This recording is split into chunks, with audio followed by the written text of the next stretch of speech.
विदिशा में जायकेदार नाश्ते के बाद यात्रा का पहला पड़ाव था बीजा मंडल मंदिर। मॉर्निंग दोस्तों, विदिशा से मैं आज आपका स्वागत करता हूं। मैं विदिशा आ चुका हूं मुरैना में 2 दिन बिताने के बाद। और विदिशा में मैं जिस लिए आया हूं उसकी वजह भी भारत का जो लोकतंत्र का मंदिर है वो है उसकी वजह।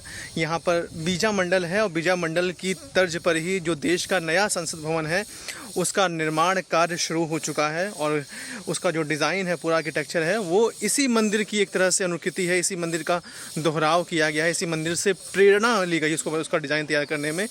और इस मंदिर की अपनी कहानी है, अपना इतिहास है। जो जिस परिसर में मैं अभी हूँ ये पूरा इसी बीजा मंडल मंदिर का परिसर है। इसको कोई विजय मंदिर बोलते हैं और भी 1-2 नाम है इसके। तो देखिए यहाँ पे अलग अलग जगह पे शिलाखंड रखे हुए हैं जो यहाँ पे खुदाई से मिले हैं और इनको सहेजा गया है। और जो मूर्तियां हैं, मूर्तियों के लिए एक म्यूज़ियम है जो बगल में बना हुआ है। मेरे पीछे आपने देखा होगा, इस तरफ म्यूज़ियम है जो जहाँ से मैं होके आया हूँ। और ये जो हैं ये खंड हैं जो अपने वास्तविक स्वरूप में नहीं बन पाए हैं, तो उनको यहाँ पे उनको यहाँ पे जगह दी गई है, यहाँ पे रखा गया है। और ये आसपास बहुत ही सघन इलाका है, बहुत ही कंजेस्टेड इलाका है, ये बस्ती है और इसके बीच में से मैं आया हूँ। लेफ़्ट साइड है, मेरे राइट साइड है, दोनों ही तरफ जो हैं वो खुदाई में मिले जो पत्थर हैं वो रखे गए हैं। और जो मुख्य मंदिर है जहाँ जो मैं आपको दिखा दूँ वो मेरे ठीक सामने है इस वक्त। ये देखिए ये है, लेकिन अभी इसको मैं आपको एक सही व्यू दिखाने की कोशिश करता हूँ।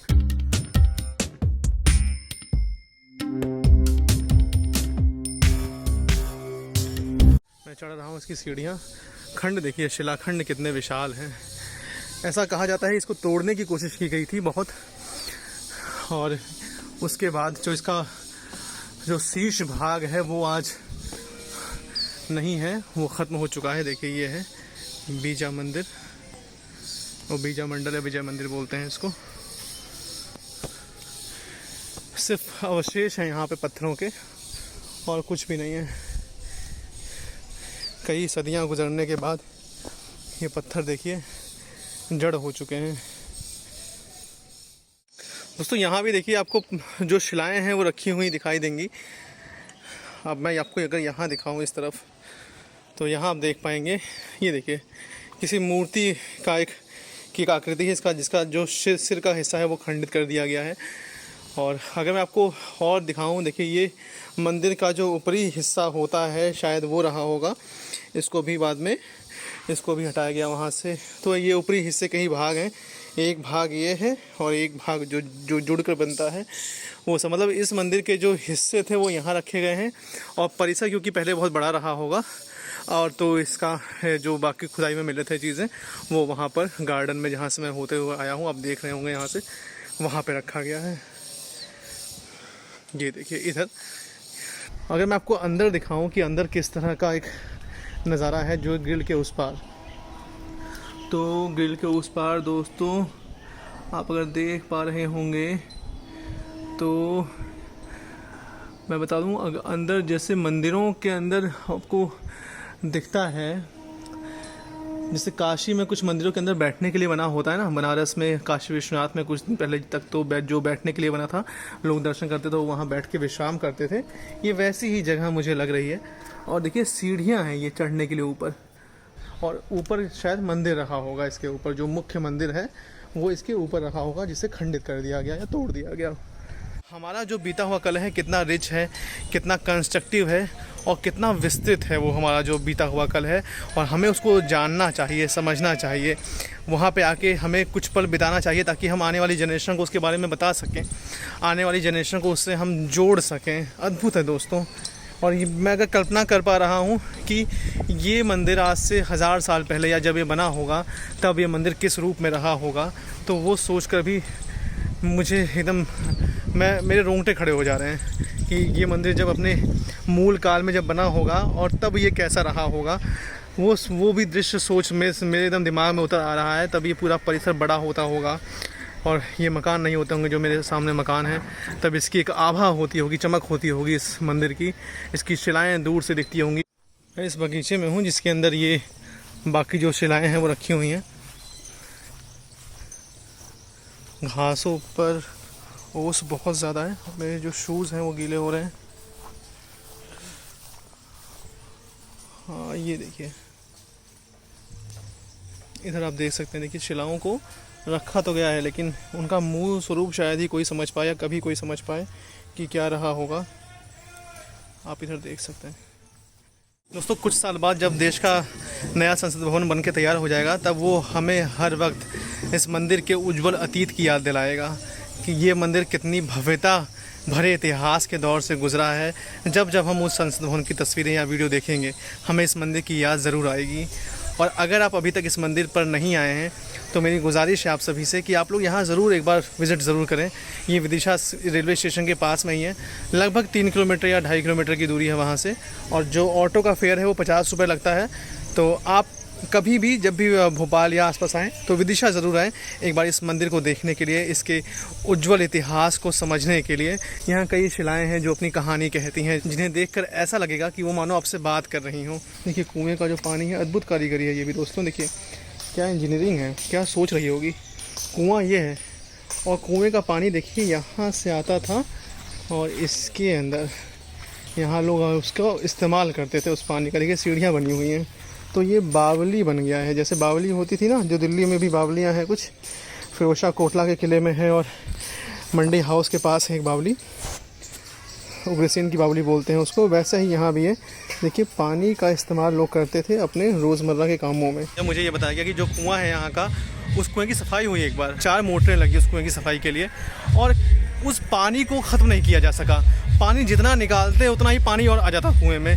तो इस कुएं का कोई और छोर नहीं मिला कि पानी कहाँ से इसकी खुदाई हुई है और कहाँ से पानी आ रहा है इसके अंदर। तो वो तकनीक देखिए किस तकनीक से उसको बनाया गया होगा उस ज़माने में इस कुएं को, ताकि आसपास के क्षेत्र की ज़रूरत को पूरा कर सके। और जितने बुजुर्ग हैं इस क्षेत्र के, उन बुजुर्गों ने बताया कि कभी भी उन्होंने इस गाँव पर इस कुएँ का पानी कम नहीं देखा। पानी हमेशा बढ़ा ही रहा, इसी स्तर पर रहा, कभी भी पानी नीचे नहीं आया, भले ही बारिश का मौसम हो या ना हो। इस कुएँ की जो स्थिति है वो ऐसी ही रही। जो लिखा गया है वो ये है कि बेतवा और बेस नदियों के संगम पर इसका जो निर्माण है वो हुआ था और मध्य प्रदेश के संपन्न जिलों में गिना जाता है। कभी ये इसकी जो आभा थी और भी बड़ी थी। और देखिए इसके उत्तर में गुना है, पूर्व में सागर है, दक्षिण में रायसेन और पश्चिम में राजगढ़ है। तो ये सब उल्लेख है और व्यापारिक केंद्र रहा है इतिहास में। तो जिसकी जो संपन्नता है वो हम समझ सकते हैं। 600 ईस्वी पूर्व में भारत षोडश महाजनपद में विभाजित था। तब विदिशा धार्मिक सांस्कृतिक व्यापारिक दृष्टि से अवंती जनमत समृद्धशाली नगर था। अवंती नगर का एक हिस्सा था ये। और सम्राट अशोक का भी संबंध है इससे, बौद्धों का भी संबंध है इससे, ये सब इसमें लिखा हुआ है। देखिए ये जो म्यूज़ियम है उसके अंदर का एक नज़ारा है। नटराज शिव की मूर्ति है और ये है आपका परमार काल की है, जो 1100 से 1200 ईस्वी के बीच है। उड़ते हुए गंधर्व देखिए, ये भी जो है वो 1100 से 1200 के बीच में। ये एक इन्फॉर्मेशन है। यहीं पर 17वीं शताब्दी की मस्जिद है, जिसे परमार काल के हिंदू मंदिर के अवशेषों पर बनाया गया है। इसके स्तंभों में से एक स्तंभ पर अभिलेख उत्कीर्ण है, जिससे पता चलता है कि यह मंदिर देवी चर्चिका को समर्पित था। बैठी हुई देवी हैं, तो जस्ट देवी हैं और देवी की ये बैठक की मुद्रा है। इस तरह से यहाँ पे जो कोशिश की गई है वो है। और ये हैं आपका, ये भी बैठी हुई देवी हैं, परमार काल के ही हैं, 1100 से 1200 ईस्वी के बीच में निर्मित है ये, जब परमारों का राज हुआ करता था यहाँ पे। यहाँ पे नीचे का हिस्सा भी तोड़ दिया गया है और ऊपरी हिस्सा भी पूरी तरह से क्षतिग्रस्त कर दिया गया है।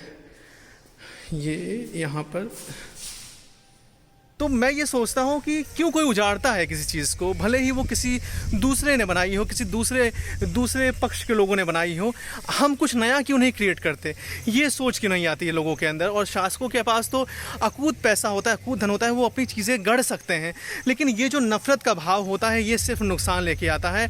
और जिन शासकों ने देश में कई अच्छे काम किए, उनको इसी काम की वजह से ऐसी तोहमत मिली कि आज भी उनकी जो पहचान है, इसकी वजह से उनकी पहचान एक तरह से नेगेटिव बन चुकी है हमारी नज़रों में।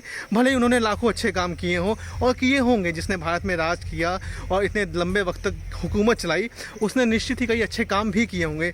लेकिन ये जो बर्बरता की जो कहानी मैं यहाँ देख रहा हूँ, मूर्तियों को तोड़ना और मंदिर को तहस नहस कर देना और उसका जो वजूद है वो ख़त्म करने की कोशिश करना, ये निश्चित तौर पर बहुत दर्दनाक कहानी है इस पूरे परिसर में जो मैं देख रहा हूँ। जो आप ढांचा देख रहे हैं, यहाँ कहीं मिट्टी का स्लैब होता था। जब बारिश हुई, घासें उग गई थी एक बार, तब यहाँ पे जब घासें उग गई तो यहाँ मिट्टी दरक गई, और जब मिट्टी दरकी तो अंदर से कुछ मूर्तियाँ दिखनी शुरू हो गई। और उसके बाद तभी मतलब सोचिए उस घटना के बाद, उस वक्त के बाद तब इसकी खुदाई शुरू हुई 1992 में। उसके पहले हमें पता ही नहीं था कि हमारा इतिहास इतना विहंगम इतिहास हम छुपा कर बैठे हैं। हमने कभी उसकी कोशिश नहीं की जानने की। मुख्य हिस्से में जा रहा हूँ, आपको दिखाऊं, क्योंकि यहाँ पूरी बसावट है, कॉलोनी है ये। तो मैं गलियों से होते हुए जो मेन गेट है जहाँ से मंदिर दिखता है, देखते हैं मुझे कौन सा घर और कौन सी छत मिलती है। ये जो परिसर है देखिए, यहाँ मैं अब इस गेट पे आ गया हूँ और ये गेट बंद है क्योंकि, तो मैं किसी घर पे जाऊँगा। ये है देखिए, एक इन्फॉर्मेशन दी गई है जिसको विजय मंदिर के नाम से भी जानते हैं, विजय मंडल को। और 11वीं शताब्दी में बनाए गए इस प्रमाणकालीन विशाल एवं भव्य मंदिर के अवशेष काफ़ी बड़े क्षेत्र में फैले पड़े हैं। औरंगज़ेब ने इस मंदिर को नष्ट कर इसकी सामग्री से इसी के ऊपर एक मस्जिद का निर्माण करवाया। वो मस्जिद थी वहाँ पे जो 4 पिलर्स आप देख रहे हैं। उधर मस्जिद के समीप एक कलापूर्ण बावड़ी भी दर्शनीय है, मतलब बेहतरीन बावली है। चलिए दोस्तों, मैं देखिए यहाँ सीढ़ी चढ़ के आया हूँ गलियाँ पार करते हुए, और सामने देखिए ये है विजय मंडल। अद्भुत अकल्पनीय। जब सदियों पहले ये मंदिर अपने स्वरूप में रहा होगा तो किस रूप में रहा होगा, सोच के भी मुझे एकदम मेरी आंखों में चमक आ जा रही है।